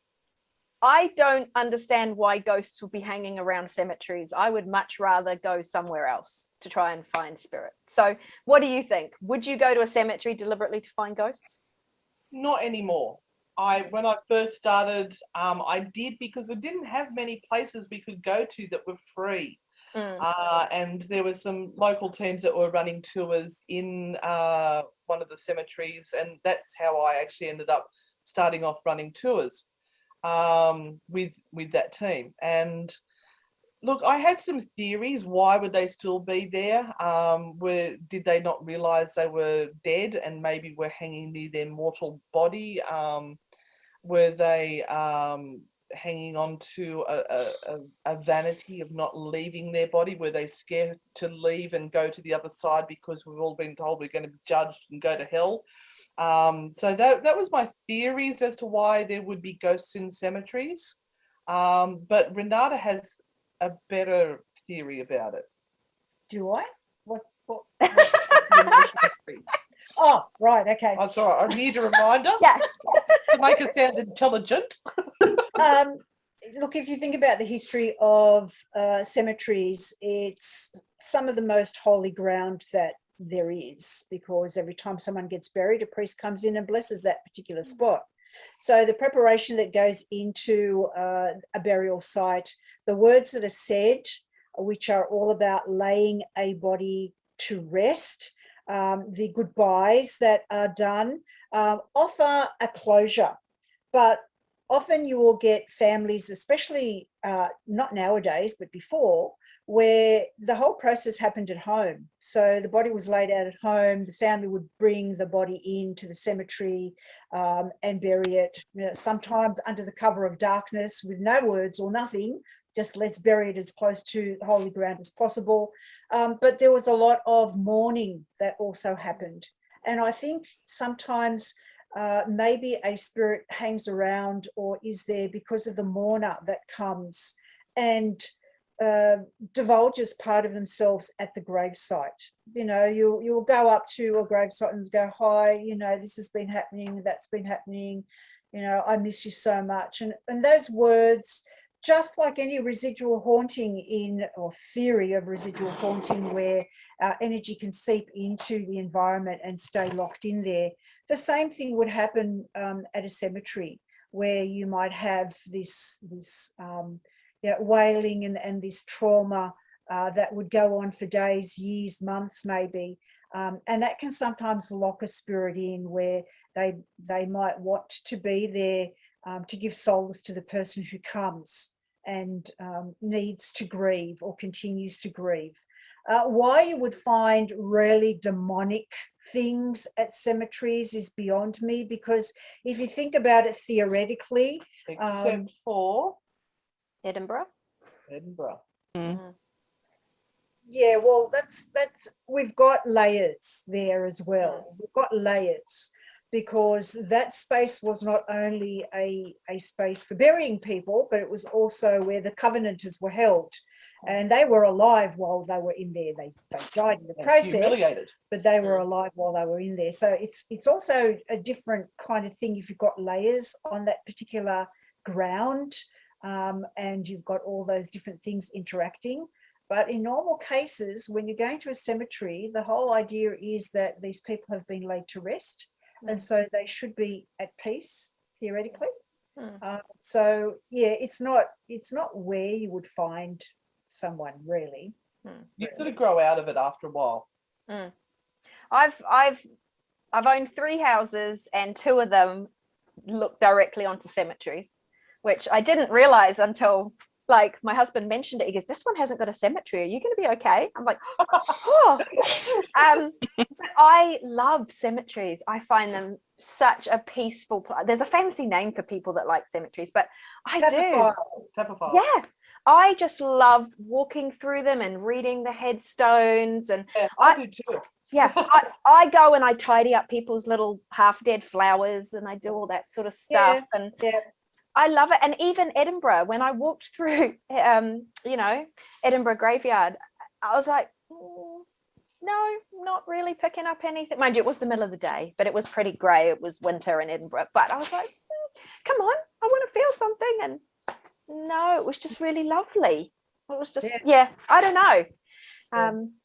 I think it's interesting. But maybe that's it. Maybe I have such a positive bias towards it in the first place. It doesn't open me up. Yeah. We've had 2 sites that have allowed us to be on a cemetery during a tour. I have had one site that has brutally chased me off. She had permission originally, but then one person got their bee in their bonnet and stirred up everyone else. There was a witch hunt. They literally all turned up with pitchforks and were playing the music and ready to string me up. It was a horrendous experience. And so, you always have to judge what the community feels is okay. Really, again, it doesn't matter what you think. You can be breaking the rules and making it really difficult for other people. And so you have to deal with everyone else that is around and everyone else that wants to have an experience. So it is about getting the permissions to be there. All right. I'm actually going to say this one because I really want to know the answer to this one. When you get out of lockdown and can finally travel, and other than coming over to see us, Which places are on your Sorry, you just cut out that last Yeah. bit. Of course I would. Which places are on your bucket list? Oh, how long have you got? We've got $7,000 in credits for flights that have been cancelled. So we have one commitment in June, which we're still just trying to find out whether it's happening or not. So we are going to West Virginia for the Women's Paranormal Conference, and we're speaking there. So they're still confirming whether that's happening or not, because America is going nuts with the COVID over there at the moment. But we've also been invited by one of the guys from Uncensored Radio to go to New York, and he's going to package up some cameras and take us around, and we're going to do some filming for a couple of weeks. That's exciting. He's just going to take us places. Nice. So I don't know what that's about, but we just went, yeah, okay. We did have a big trip that was planned, and we were going to Salem. Yeah, New Orleans. We had a trip to New Orleans that we had to cancel, and we were actually taking a group of Aussies from Australia to have an experience. We organised it, and that all had to get cancelled. And we also are hoping to go to Scotland in September with Dave Schrader again to do his tours that he does, because we did Romania with him, and Roman and I, my husband, did Ireland with him. We're just on the waiting list to see if there's anyone that's pulled out, because I didn't know that it had happened. So either way, we'll be going to America next year, and we will be going to England next year, and Norfolk Island, and New Zealand. And New Zealand. Yeah. And New Zealand, nice. So that's cool. Pick That's up at the awesome. airport. Yeah. Hopefully we'll be out of lockdown by then. We'll be able to let you pass the boundary. Oh, Yeah, so you better have some really terrific sites. Where are you going to take us? Tell us where you're going to take us. ooh, Get us that's a good excited. question. It's a Ooh. surprise. That's We a can surprise. Yeah. First. Yeah. We Mark, could take you to meet Amy's little friend at the lake house. Mm. So yeah, this is the infamous spirit that I played dominoes with and lost. And she's 9. 9-year-old little girl. Yeah. So that was quite cool. So with a little pop light that would come on and off to indicate, and you'd sort of run your finger along the dominoes, and she'd turn it on when she wanted you to play that one. Oh, Wow. nice. Yeah. So, And Mr. Shadow Man as well, upstairs. Yeah, but she's also played with the little bear, with our little bear, or your little bear. yep. So Yep. she set the bear off a couple of times and stuff like that as Yeah. well. Awesome. That sounds- Yeah, and it's quite an unassuming place, really, which is quite cool. Yeah, there's lots of, like, Mark has so many places around the country. He's not even taken us yet. So we've had all these plans, and then everything locked down, and we're like, We'll have to go to Waitomo. Is it Waitomo Cave? oh, Waitomo? Yep. Yeah. Yeah, Yep. because we did that one, and we used the information that you guys had gathered. So we gave you all kudos in there. We said we got that from you guys. Mm-hmm. So that I've been there once before, and I loved it. I'm keen to sort of get further down to the South Island. There's a lot of things down there from a lot of the colonial side of things that I haven't got to experience yet, which would be quite cool. But yeah. I've only visited the South Island, haven't been up to well then we've got to do the North Island for you then. And, Yeah, we do. When I was there, it wasn't about the ghosts, it was about the scenery. Yeah. And she hasn't been to Hobbiton. No, Oh, Matamata. Gotta go to Matamata. Oh, Gotta go to Matamata. I haven't been either. I've been to Matamata, but I haven't been to It's Hobbiton. beautiful. I really love it. if you can go around Christmas time, it's amazing because they do Christmas tours and it's all set up Christmassy. And they've got the can't think of the name of the pub that was actually in the movie anyway. It's actually there. It's a full-size pub with flagstone floors, everything, and you go and you get your handle of Hobbiton cider, and they've got all the food and everything, and the fire's going. Food? It's just like you're a hobbit. It's like, oh, this is amazing. So, They were building that when I was there. I don't think they'd filmed The Hobbit at that stage. They'd done the other movies, but not The Hobbit. Yeah, no, it's a brilliant little spot. And then we've got others, you know, we've got quite a few psychiatric hospitals, things like that. that Oh, we'll nothing go like a into. good psychiatric hospital. Yeah, that's always a bit of fun. Sitting there, Always be fun. sitting there talking to yourself for a bit, and you think, if anyone watched me now, they'd be in here. Hello, you there. Yeah. But yes. So we'll talk to Mark. We'll see what we can get together. He tells us that he's got 10 locations lined up for us already for when we actually get out of lockdown. So I'm excited. We're not allowed to know what though. We have to be, we have to go, ooh. The man of Surprised. secrets, Mark. Oh, he's a man of many talents and many connections. So he's a fantastic person to learn from, definitely.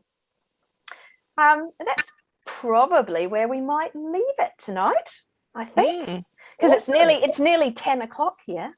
So, Oh, wow, gosh. yeah. Been speaking for 2 hours. I know, us old hags, we're getting a bit old for this stuff. Yeah, we're great. I got work in the morning. Oh, Yeah, tough. working from home is tough. That whole commute, 3 steps. Yeah. Yeah. Will I take my pajama pants off today or won't I? Maybe not. Well, that's the question. It's like, are we wearing them now? Who knows? That's true. Who knows? We're if it's professional. there? Yeah, we just show all the t-shirts, everybody. That's it. Get the promos out. Thank you so much. Yeah, thank you, ladies. It's been absolutely enjoyable, so wonderful to make the connection and to really get to know you guys. So we are really keen to come over and meet you in person and have some adventures. Oh, we'd love to. And Just for shits and giggles. we will try and head your way next year if we can get there. So Hanging out with the hags. yeah. Yeah. The cards say I must, so I must. Yeah. Absolutely. Yeah. One must not go against the cards. That's it. All right. Lovely to chat, and we'll do it again. Awesome. Absolutely. Absolutely. All right. Thank you. Bye. Bye. See you. Bye.